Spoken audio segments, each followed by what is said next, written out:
መድኃኒታችን ኢየሱስ ክርስቶስ ለደቀ መዛሙርቱ ሲናገር ግልጽ እንዲሆንልን በተራራው ላይ የታነጸች ከተማ ልትሰወር ብትል መሰወር እንዳይቻላት የተራራው ከፍታ እንደሚገልጻት በመቅረዝ ላይ ያለች መቅረዝ ማለት ሻማውን ለኩሰን የምናስቀምጥበት ከፍ ያለ ቦታ ማለት ነው።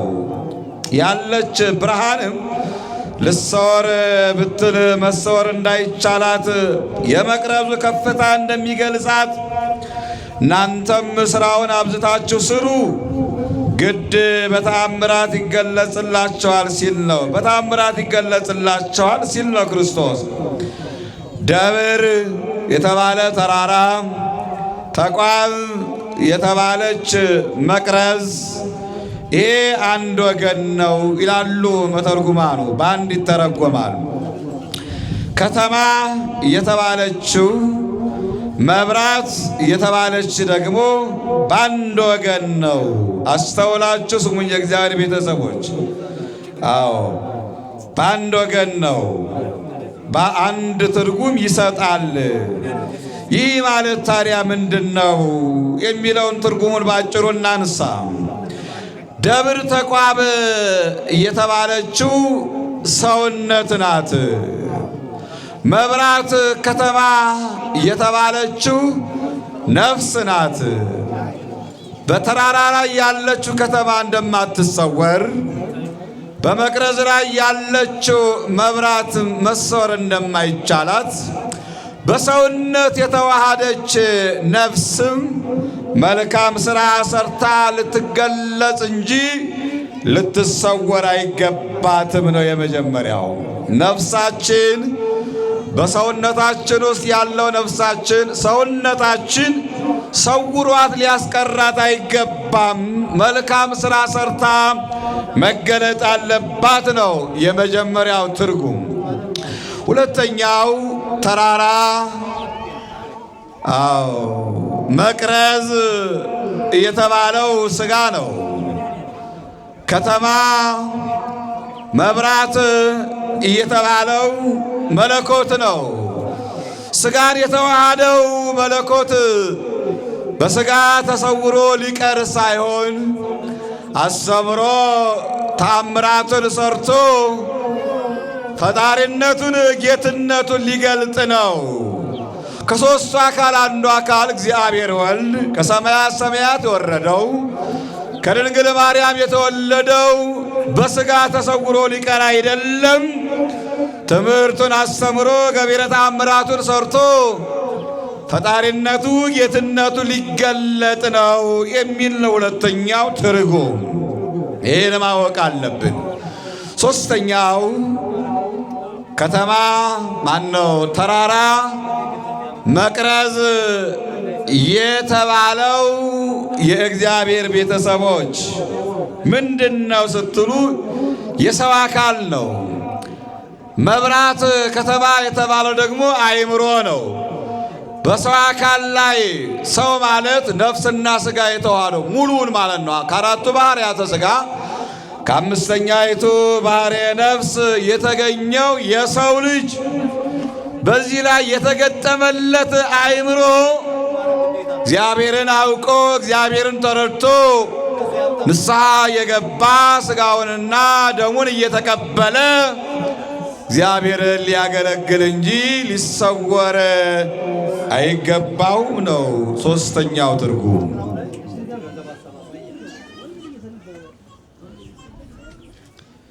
ያው ስራችሁ መልካም ነው፣ ግን የኮሚቴውም የህንፃውን ኮሚቴም ወንጌል ያስፈልገዋል። እርግጥ ወንጌሉ ገብቷቸው ነው የምታገለግሉት እና ድምፅ ባይኖር መልካም ነው። እግዚአብሔር ከሁላችን ጋር አይሆን። እየሰማችሁኝ ነው? አእምሮአችን ለንስሐ ሊበቃ በሥጋ ወደሙ ሊያጸናን ይገባል። የተገጠመልን አእምሮ ልንሰውረው እንደማይገባ ነው ክርስቶስ የነገረን።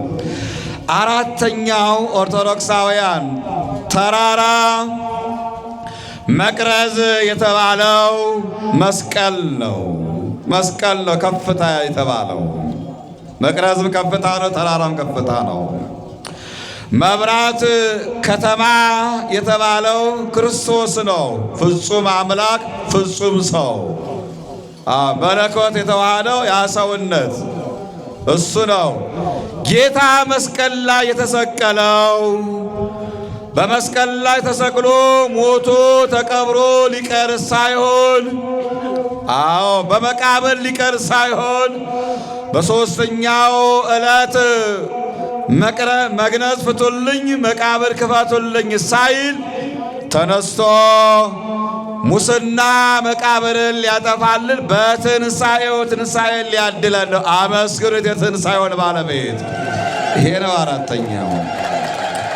አምስተኛይቱ ትርጉም ተራራ መቅረዝ የተባለችው ኦሪት ናት። መብራት ከተማ የተባለችው ደግሞ ወንጌል ናት። በኦሪት የተመሰረተችው ወንጌል ተሰውራ ልትቀር ሳይሆን በአደባባይ ተገልጣ ልትነገር ነው። ለዚህ ነው ቅዱስ ያሬድ በወንጌል ኮነ ሕይወትነ፣ ሕይወታችን በወንጌል ሆነ። ክብርና ምስጋና ይግባው ለመድኃኔዓለም። ሕይወት የሆነው ወንጌል ሊገለጥ ይገባል፣ በኦሪቱ ሥራ ሊሰወር አይገባም የሚል ነው። ስድስተኛውና የመጨረሻው ተራራ መቅረዝ የተባለ እናንተ ምእመናን ናችሁ፣ ሕዝቡ ነው። መብራት ከተማ የተባለ ኤጲስቆጶስ ነው፣ ጳጳሳት ናቸው፣ መምህራነ ቤተ ክርስቲያን ናቸው፣ ካህናት ናቸው። አስተውሉ።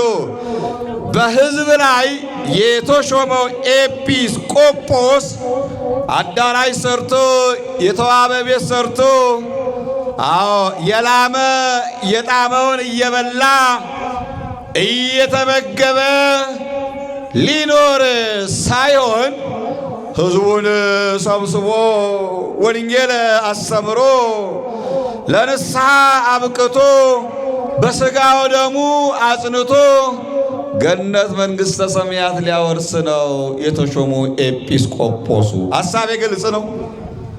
መምህራነ ቤተ ክርስቲያን ካህናት የተሾሙበት ዓላማ በእልፍኝ ሆነው የላመ የጣመ እየበሉ እንዲኖሩ ሳይሆን እናንተን ምእመናን ጉባኤ እየሰሩ ወንጌል እያስተማሩ ለንስሐ ሞት እንዲያበቁና በሥጋው ደሙ እንዲያጸኑ ነው። አሁን የዕለቱን ትምህርት ልናገኘው ነው። ብርሃናችሁ በሰው ፊት የበራ ይሁን። አገልግሎታችሁ፣ ሃይማኖታችሁ፣ የተሰጣችሁ ስልጣን፣ የተሰጣችሁ ክህነት በሰው ፊት የበራ ይሁን። ዛሬ ይህንን ወንጌል የሚገልጡልን አባቶቻችን አሉ፣ ከእናቶቻችንም አሉ። ከእናቶቻችን ቅድስት ክርስቶስ ሰምራ ናት። እዚሁ ቅዱስ የተባለ ቡልጋ ላይ በኢትዮጵያ ምድር የተወለደች 12 ልጆችን ከወለደች በኋላ ብፁዓን ለይሰደዱ በእንተ ጽድቅ እስመ ሎሙ ይእቲ መንግሥተ ሰማያት፣ ስለ ጽድቅ የሚሰደዱን ውዳን ናቸው፣ ክቡራን ናቸው፣ መንግሥተ ሰማያት የእነርሱ ናትና። የማቴዎስ ወንጌል ምዕራፍ 5 ቁጥር 10 ላይ ያለውን ኃይለ ቃል አንብባ ስለ ክርስቶስ የተሰደደች 12 ጦሮችን ተክላ የጸለየች በዛሬው ዕለት ቃል ኪዳን በአንቺ ስም ያዘከሩ በስምሽ የተማጸኑትን እምርልሻለሁ ብሎ ክርስቶስ ቃል ኪዳን የገባላት ክርስቶስ ሰምራን እናስባታለን። አመስግኖ እግዚአብሔር አምላካችንን። ሁለተኛው በዛሬው ዕለት የምናስበው የዓለም ሁሉ ብርሃን ሆኖ ያስተማረ የዓለም መምህር የሆነው በፍልስፍናው በትርጓሜው ይችን ቤተ ክርስቲያንን ወደፊት ያሻገረው አፈ ወርቅ አፈ በረከት ልሳነ ወርቅ የተባለው ዮሐንስ አፈ ወርቅ ነው። እግዚአብሔር ቤተሰቦች እረፍቱ ይታሰባል። ዮሐንስ አፈ ወርቅ አፈ ወርቅ ለምን ተባለ? ባጭሩ ላንሳ። ቅዱስ ዮሐንስ በሚያስተምርበት ሰዓት ንጉሡ በአንድ ወቅት ላይ በእልፍኝ ተቀምጠው ሳለ በማቴዎስ ወንጌል ላይ የተገለጠውን ሐሳብ ዮሴፍ የበኩር ልጇን ከወለደች በኋላ አወቃት የሚለውን ጥያቄ ጠየቀው ንጉሡ ዮሐንስ አፈወርቅን።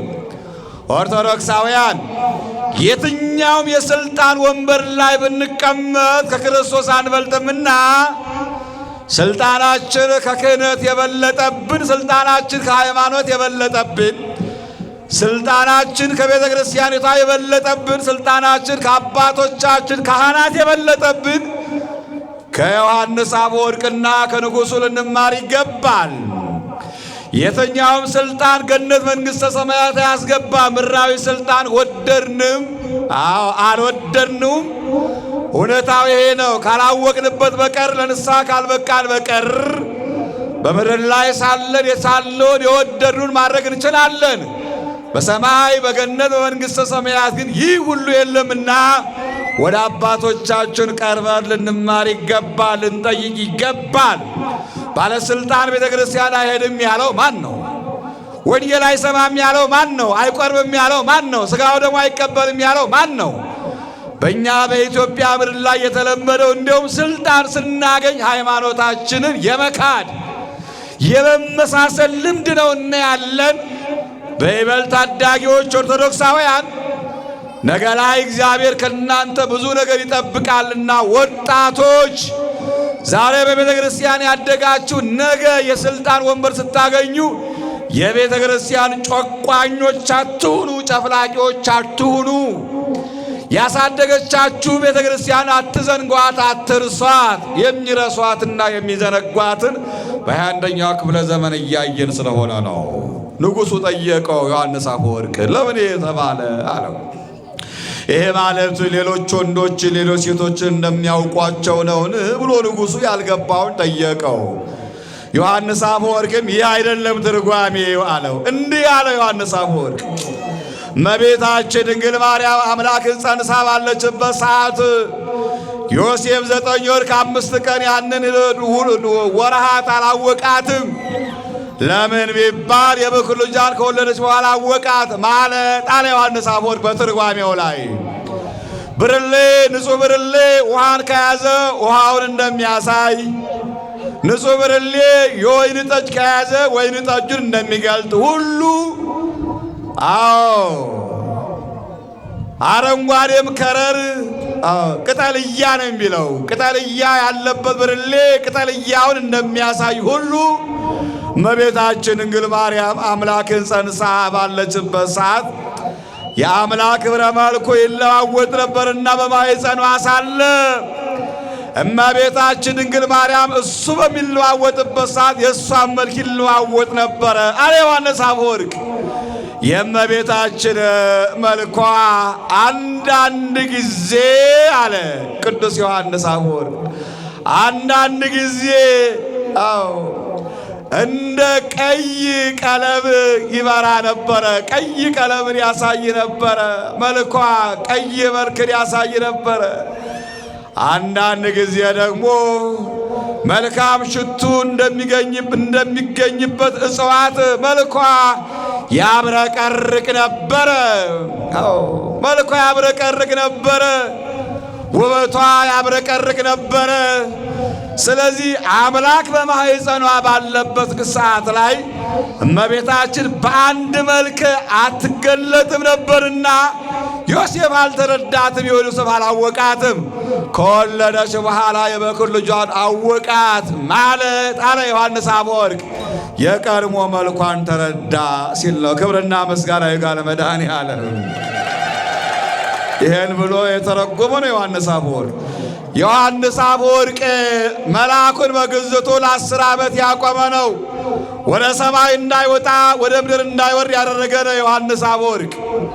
ዮሐንስ አፈወርቅ ኦርቶዶክሳውያን ይህን ሲናገር በዚህ ሰዓት ላይ በወርቅ የተሰራች የእመቤታችን ስዕል በንጉሡ አዳራሽ ነበረችና እንዲህ አለች ዮሐንስን። እስከዛ ድረስ ዮሐንስ ተብሎ ነው የሚጠራው እንጂ አፈወርቅ የሚለው ቅጽል ስም አልነበረው። እንዲህ አለች ስዕሏ፣ አንደበት አውጥታ ተናገረች። ይህን ስንናገር እምነት ለሌለው ሰው ሊረዳው አይችልም። የእምነት አእምሮ የእምነት ጆሮ ያለው ሰው ነው ይህን ማወቅ የሚቻለው። እንዲህ አለች፣ አፈወርቅ አፈ በረከት ልሳነ ወርቅ አለች ዮሐንስን። እስኪ አመስግኗት እመቤታችን በእውነት። በዚህ ሰዓት ንጉሡ የልሳን ወርቅ አሰርቶ በእመቤታችን ስዕል አጠገብ አኖረ ይላል። ስለዚህ ዮሐንስ አፈወርቅ ይሄ ነው። ኤጲስቆጶስ ዮሐንስ አፈወርቅ በድቁናው ሳለ ዮሐንስ አፈወርቅ መተርጉም ነው። ኤጲስቆጶስ ሆኖ ደግሞ መተርጉም ብቻ አይደለም፣ አጥማቂ ነው። ዮሐንስ አፈወርቅ ከሃዲያንን አላውያን ነገሥታትን የማይፈራ ትጉህ አገልጋይ ነው። ዮሐንስ አፈወርቅ ቅዱስ ጴጥሮስ ወንጌልን የመንግሥተ ሰማያትን ቁልፍ የሰጠው ነው ዮሐንስ አፈወርቅ። ክብርና ምስጋና ይግባው ለመድኃኔዓለም። አፈ በረከት ልሳነ ወርቅ አፈ ወርቅ የተባለው ዮሐንስ አፈወርቅ በበረከቱ ከሁላችን ጋር ይሁን። ሦስተኛው ዛሬ የምናከብረው በዓላችን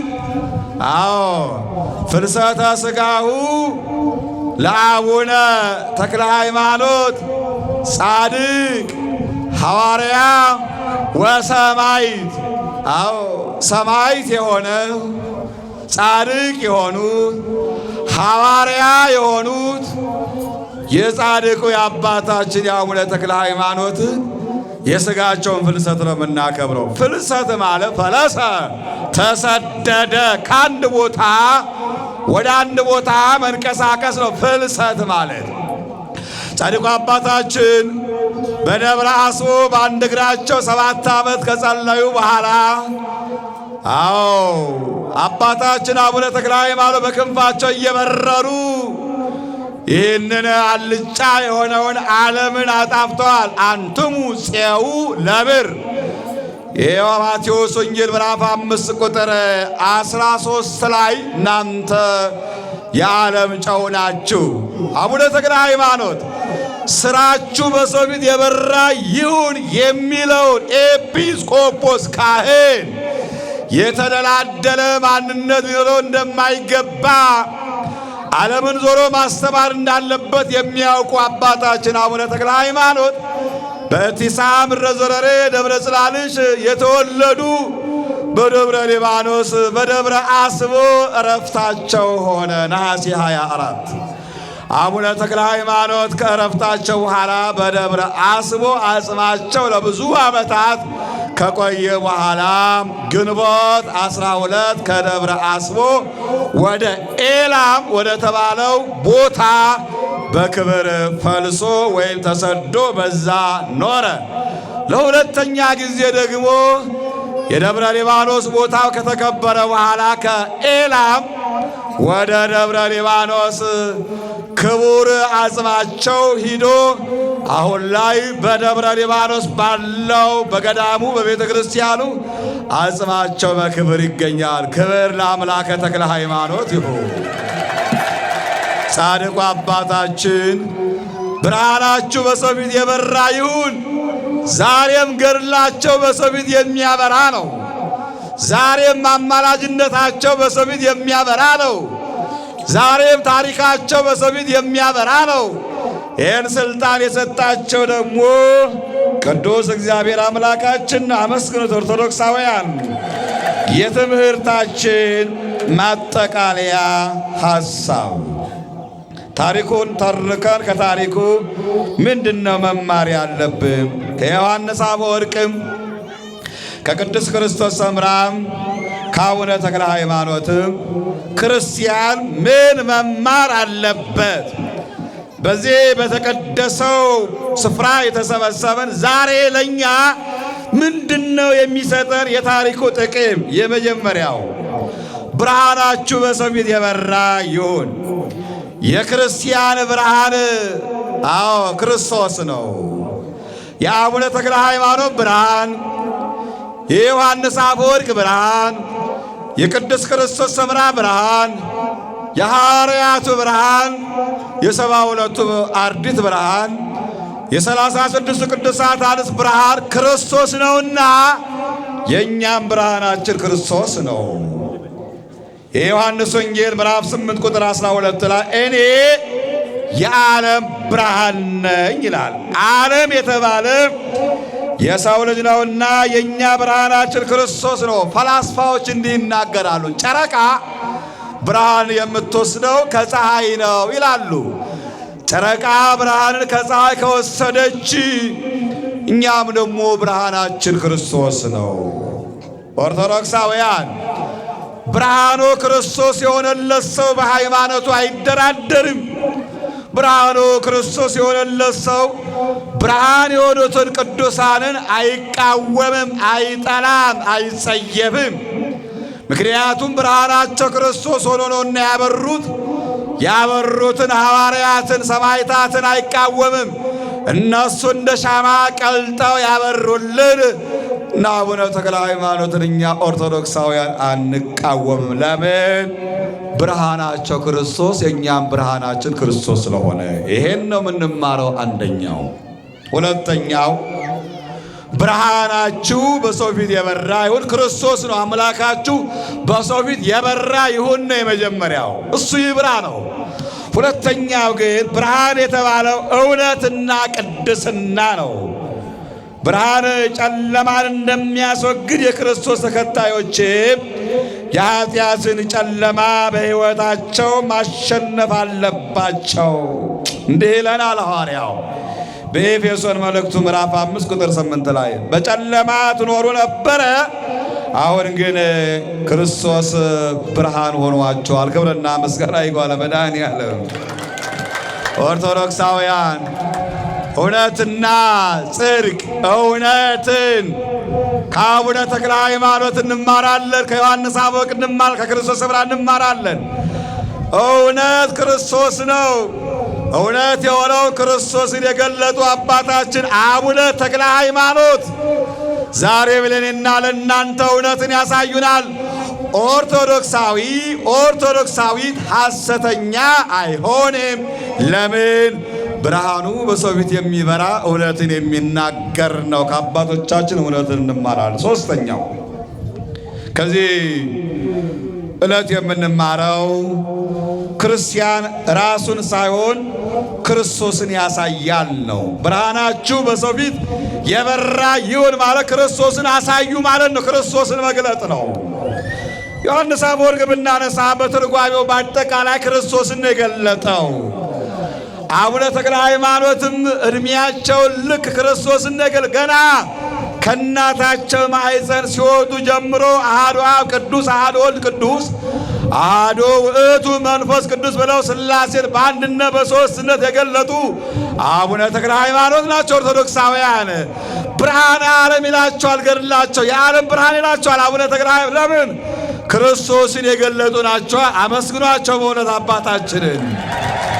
ስለዚህ ዮሐንስ አፈወርቅ እንዲህ ይለናል። የዛሬው ባለ ታሪክ ቅዱስ ዮሐንስ አፈወርቅ ጌታ ብርሃን ብሎ ሲጠራቸው ይላል ዮሐንስ አፈወርቅ ለራሳቸው ክብር አይደለም፣ በሕይወታቸው ሌሎችን ወደ እግዚአብሔር እንዲመሩ ነው። አያችሁ፣ ክርስቶስን የሚያሳይ ሰው ወደ ክርስቶስ ይመራል። አቡነ ተክለ ሃይማኖት ኢትዮጵያውያንና ኢትዮጵያውያትን ወደ ክርስቶስ የመሩ የኢትዮጵያ ኮከብ፣ የኢትዮጵያ ፀሐይ፣ የኢትዮጵያ ፋና ናቸው። ክብርና ምስጋና ይግባው ለመድኃኔዓለም። ይሄን ነው የምንማረው። አራተኛው ኦርቶዶክሳውያን ከዚህ ዕለት የምንማረው ብርሃናችሁ በሰው ፊት ይብራ ማለት ብርሃን መሆን ኃላፊነትን መወጣት ነው። አቡነ ተክለ ሃይማኖት ኃላፊነታችን የተወጡ አባት ናቸው። ስንቶቻችን ዛሬ ኃላፊነታችን የምንወጣው? የክርስትና ኃላፊነታችንን፣ የኦርቶዶክሳዊ ኃላፊነታችንን፣ የክህነት ኃላፊነታችን፣ የድቁናውን ኃላፊነት፣ የቅስናውን ኃላፊነት የሰባኪነት ኃላፊነታችንን፣ የዘማሪነት ኃላፊነታችንን፣ የምእመንነት ኃላፊነታችን ስንቶቻችን የምንወጣው? አቡነ ተክለ ሃይማኖት ኃላፊነታቸውን የተወጡ አባት ናቸው። ዮሐንስ አፈወርቅ ቅዱስ ክርስቶስ ሰምራ የዛሬው በእውነት ለመናገር ከሆነ ካህናቱን ያነሳል፣ ምእመናኑ እናንተን ያነሳልና ምእመናን ስንቶቻችንን ኃላፊነታችን የተወጣን? የክርስቲያንና ግዴታችን የተወጣን ስንቶቻችንን? ብርሃናችሁ በሰው ፊት ይብራ፣ ኃላፊነታችሁን ተወጡ ነው። አውግስጢኖስ እንዲህ ተረጉማል። ብርሃናችሁ ከተባላችሁ በኋላ በጨለማ ሥራ መኖር አይገባችሁም። ክርስቲያን ሌሎችን የሚያሰናክል ሳይሆን ወደ ንስሐ ወደ እግዚአብሔር የሚመራ መሆን አለበት። ኃላፊነት ማለት ይሄ ነው።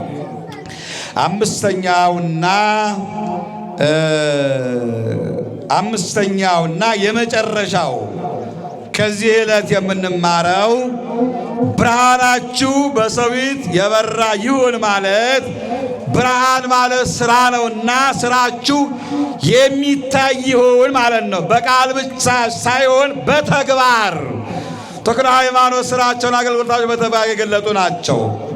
እናንተም ስራችሁን በተግባር ግለጡ። ለዚህ ነው ሐዋርያው ያዕቆብ ሲናገር ምዕራፍ 2 ቁጥር 17 ላይ ሃይማኖትን እንታልባቲ ምግባረ ሰናይ ምውት ይእቲ፣ መልካም ስራ የሌላት ሃይማኖት የሞተች ናት ይላልና ብርሃናችሁ የተባለው ስራችሁ፣ መልካም ስራችሁ በሰው ፊት የበራ ይሁን። አገልግሎታችሁ፣ ማህሌታችሁ፣ ቅዳሴያችሁ፣ ስብከታችሁ፣ ምጽዋታችሁ፣ አስራት በኩራታችሁ፣ ሕንፃ ቤተ ክርስቲያን መስራታችሁ በሰው ፊት የበራ ይሁን። ለሰዎች አስተማሪ ይሁን፣ መሰናክል አይሁን። ሃይማኖት ያለው ሰው ስራው የሚገለጠው፣ ብርሃን የተባለው ስራው የሚገለጠው ኦርቶዶክሳውያን በተግባር ሲያውል ነውና እንግዲህ ሁላችንም ስራችን በሰው ፊት የበራ እንዲሆን ቅዱስ እግዚአብሔር አምላካችን ይርዳን። አዎ እናንተ በዓለም ውስጥ እንደ ብርሃናችሁ ታበራላችሁ ነው የሚለውና በዓለም ውስጥ እያለን እንድናበራ ለሌሎቹ አርአያ እንድንሆን የአባቶቻችን አምላክ የኔና የእናንተም አምላክ ሁላችንም ይርዳን። ብርሃንክሙ ይብራ ብርሃንክሙ በቅድመ ሰብእ፣ ብርሃናችሁ በሰው ፊት የበራ ይሁን። የጻድቁ አባታችን የአቡነ ተክለ ሃይማኖት የቅዱስ ዮሐንስ አፈወርቅ የቅዱስ ክርስቶስ ሰምራ ስራቸው ለዓለም ያበራ ነው። የእኛም መልካም ስራችን እንዲያበራ እንዲገለጥ የአምላካችን መልካም ፈቃድ ይሁን። አሁን እንግዲህ አምስተኛውን ነጥብ ተግባራዊ የምናደርግበት ሰዓት ነው።